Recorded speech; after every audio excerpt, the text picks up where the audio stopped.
nós queremos, mas sim o que o Senhor tem falado, tem a fala para cada uma neste lugar. Senhor, através dela, Senhor, que o Senhor vai guardando, vai livrando, Senhor, na casa dela, em nome do Espírito Santo de Deus, que ela está aqui, Senhor, para fazer a tua vontade. E te agradecemos em nome do Espírito Santo de Deus. Amém. A palma do vosso.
Ele foi levado cativo.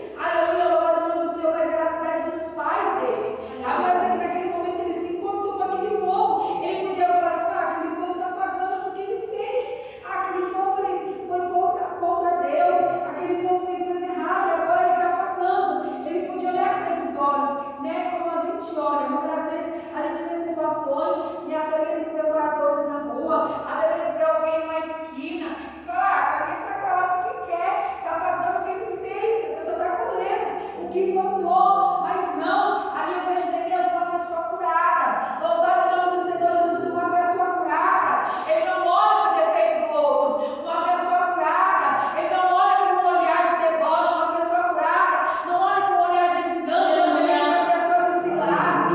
Ah, que a pessoa, o problema é dela. Não, uma pessoa curada está disposta a curar alguém, seja independente da situação. Uma pessoa curada está disposta a ajudar alguém, independente da fraqueza, independente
um pouquinho de Deus, ia acender a chama naquele povo. E ele fez, aleluia, através da vida dele, o Senhor ele fez um milagre. E nessa manhã a gente venha estar disposta a servir e a curar alguém. Nessa manhã a gente venha fazer a nossa parte, independente do que o outro faz ou deixa de fazer ou está fazendo. Faz você a tua parte, se levanta para curar alguém, faça você, planta